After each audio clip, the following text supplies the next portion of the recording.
오늘 읽어드리는 글은 카렌 테일러의 수잔의 매직 카펫이라는 내용의 글입니다. 제일 친한 친구 수잔이 준 선물 포장을 벗기는 할리의 이마에는 의아한 표정이 주름 잡혀 있었다. 어딘가 필요할 때가 있을 것 같아서 수잔이 더듬으며 설명을 했지만 왜 수잔이 할리의 생일 선물로 짙은 푸른색의 카펫 조각을 선물했는지를 이해하기는 어려웠다. 나는 딸아이에게 마음이 쓰였다. 올해 고등학교 1학년이 된 딸은 학교 생활에 적응하느라 1년 내내 힘들어했다. 수잔을 만나기까지는 친구도 별로 사귀지 못했다. 할리는 실망한 표정을 애써 감추며 고맙다고 간신히 말했다. 카펫 조각을 부엌의 싱크대 위에 올려둔 채 두 아이는 애완견과 함께 바깥으로 놀러 나갔다. 하지만 할리가 수잔의 선물에 얼마나 실망했었는지를 그 다음날 밤 잠자기 전에 할리가 내게 인사하러 내왔을 때 알았다. 제일 친한 친구라고 생각했던 애가 나를 그동안 어떻게 생각했는지 이제 알겠어. 엄마, 이렇게 말하는 할리의 목소리가 처량하게 들렸다. 사실 나도 그 선물에 당황하고 있었기 때문에 뭐라고 대답할 말을 찾지 못했다. 안 됐구나, 얘야. 겨우 이렇게 대답했다.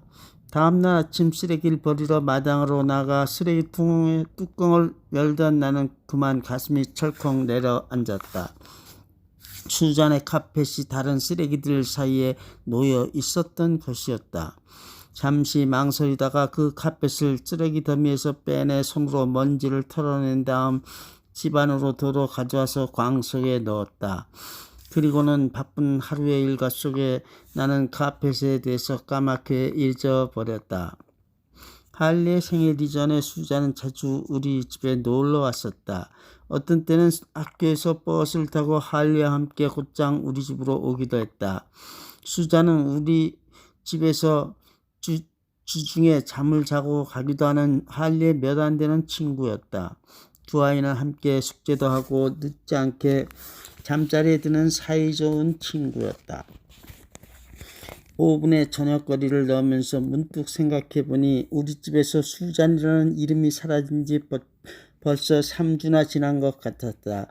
나는 그 애의 따뜻한 미소와 상냥한 태도가 그리워지기 시작했다. 현관에서 소리가 나는 것을 보니 할리가 학교에서 돌아온 모양이었다. 내일 방과 후에 수잔이 자기 집에 놀러 오라고 초대했어요. 식탁에 가방을 아무렇게나 내려놓으며 할리가 말했다. 겉으로는 아무렇지 않은 척했지만 속으로는 그 초대에 기분이 좋은 것 같았다. 그간 수잔은 우리 집에 많이 놀러 왔었지만 한 번도 자기 집에 할리를 데려간 적이 없었다. 그런데 엄마도 함께 가서 자기 양모를 만났으면 좋겠대요. 양모라는 단어가 지난 생일 풍선처럼 내 머리에서 떠나지 않고 있었다. 수잔은 자기 집 얘기를 한 번도 한 적이 없었고 우리도 알려고 한 적이 없었다. 그 다음날 아이들은 학교 버스를 타고 곧장 우리 집으로 왔고 나는 아이들과 함께 꼬불꼬불한 시골길을 달려 수잔의 집으로 갔다. 가는 동안 수잔은 자신의 양모에 관한 이야기며 그녀가 쥐어다 키우는 17마리나 되는 고양이에 관한 얘기를 불안한 듯 조잘대며 말했다. 바퀴 자국이 선명한 자갈길로 들어서자 수잔이 말한 고양이 몇 마리가 왔다 갔다 하는 것이 보였다.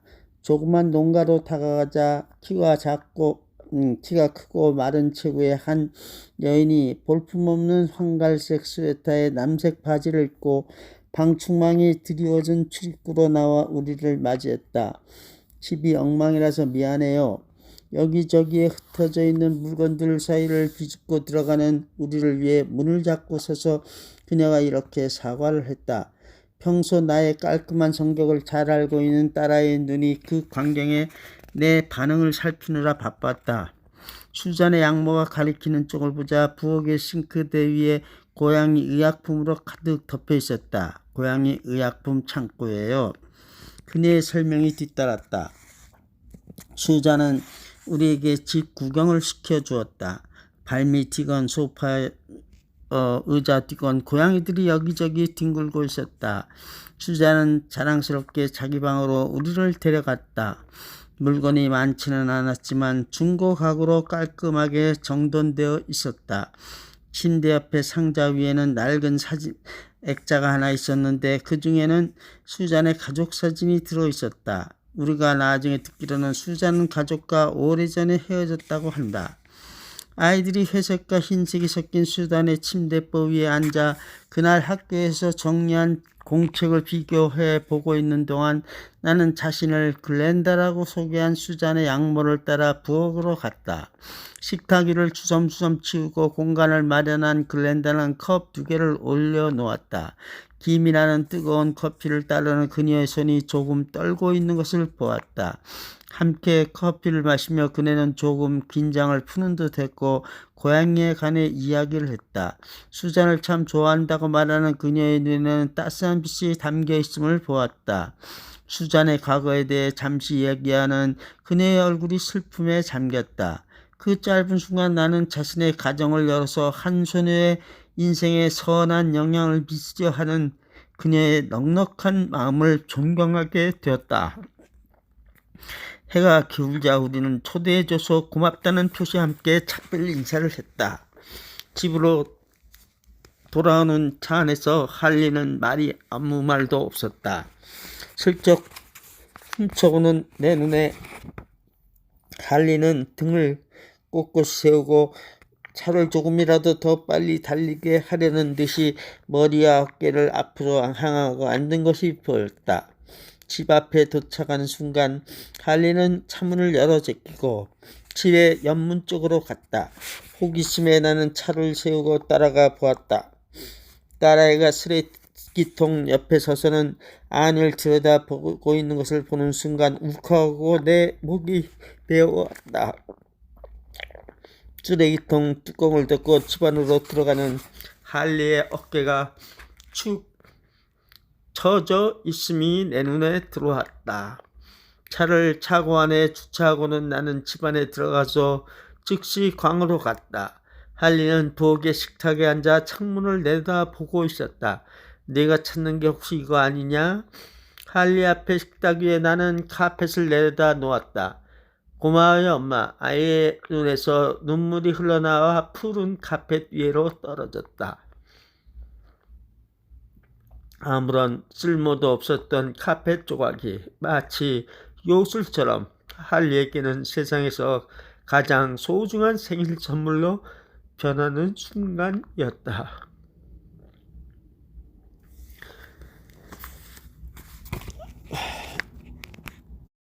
보잘것없는 선물을 받았다고 생각한 친구. 그러나 그 친구의 집을 찾아가게 되어서 보니 상당히 어렵게 살고 있고 또 양어머니 밑에서 살고 있었다는 것을 생각하고 그것도 그 친구로서는 정성을 들여서 선물한 진심을 모르고 친구의 진심을 모르고 서운해했던 그런 순간이었다. 우리는 얼마나 이렇게 상대의 진심을 모르고 살아갈 때가 많은가. 복음 충만교회 서재영 목사, 데니얼서 목사였습니다.